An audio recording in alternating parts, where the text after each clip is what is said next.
Today on the 9 a.m. hour of Good Morning Washington. Have you scheduled a money date with your partner? A financial advisor shares how it could save your marriage. That's what I'm hearing. Yeah. All right, coming up here on Good Morning Washington, navigating money and love without losing your cool. A financial advisor shares smart money tips for a successful relationship.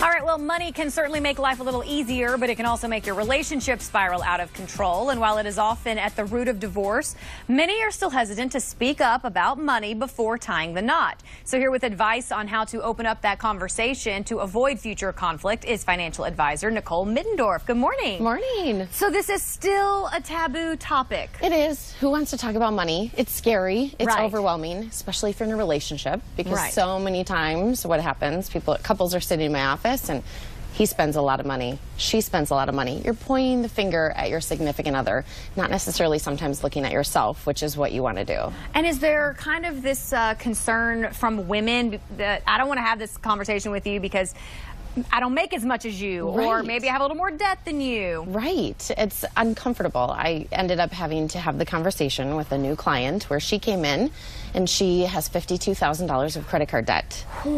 They've been married for over 7 years and he has no clue. And that's not a good... What does she have, secret credit cards? Yes, she does. Oh, wow. One that's not a healthy thing to do for No. yourself, let alone not a healthy thing to do for your relationship. Right. And you're really hurting yourself. You're hurting yourself for retirement. You're hurting your kids for college.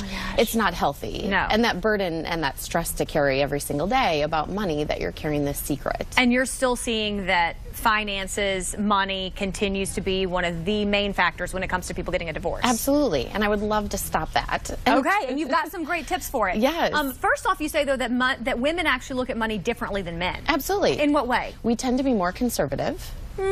Yes, but we're actually, studies show we're actually better investors. We Okay. do better. Our performance is better. We make more on our money. Okay. But we always tend to put everyone else first. We put our kids first. We put our parents first. We put our family first before taking care of ourselves.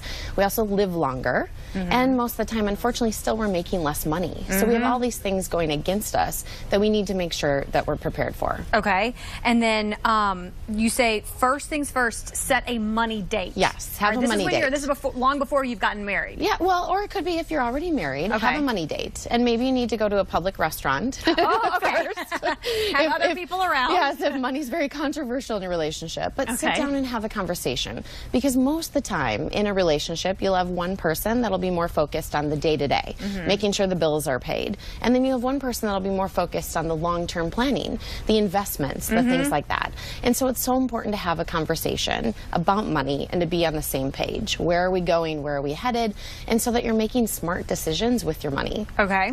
And then go ahead and establish a plan on what you want to go ahead and spend money on. Yes, absolutely. So most of the time, women feel a lot of guilt when they're spending money on things. And so you want to have a dollar amount. So maybe if you're in a blended family, if you have children for the holidays or for the birthdays, okay, we each agree we're not going to spend more than $500 or $100 or whatever the dollar amount is on the kids.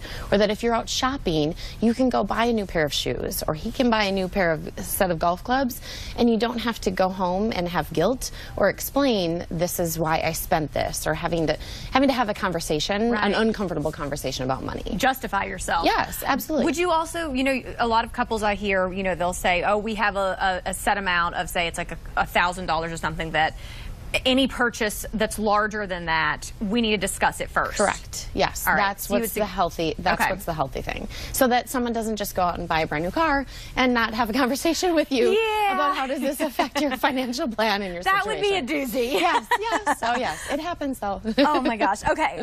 This is interesting. Decide on whether or not you want to keep your accounts separate or joint, or maybe both. Yes, I'm an advocate of having both. Okay. So that you have an account together where your shared expenses go out of. So maybe it's a blended family and one of you had a house before, or you're purchasing the house together, that all the combined expenses come out of that account. Okay. And then you have your own account, that you have your own money, And your fun money. Yes, your fun money, and he has his own account, or she has her own account, so that you've got dollars that you can use at your discretion. Okay. And that you're not having to feel just awkward about, gosh, I need a pair of shoes, or I need a dress, or I need something, that you can't go out and buy that. Taking that element of control out of it. Okay, love that. And then credit cards. You can have joint accounts maybe, but you keep your own credit card. Yes, absolutely. So many times people get married and they forget to look at how is the impact of someone else's credit on your own. So if you have a great stellar credit score and you're marrying someone and you merge your accounts together and you have joint accounts, that can dramatically lower your credit score. Which, what does that mean? Then things that you're going to buy, you're going to pay higher interest. It shows that you're not as responsible with money. So if you go to annualcreditreport.com, that's the only free site out there from the Federal Trade Commission. Okay. You can go to annualcreditreport.com and get a copy of your report. It'll show you what's in your name and what's jointly held with your significant other. And just like having the talk about finances, it's okay to ask, hey, what's your credit score? It is. Not on the first date. No. but a little bit into it, yes. Okay. All right. Nicole, where can folks find you for more tips and information? At prosperwell.com. All right. Thank you so much.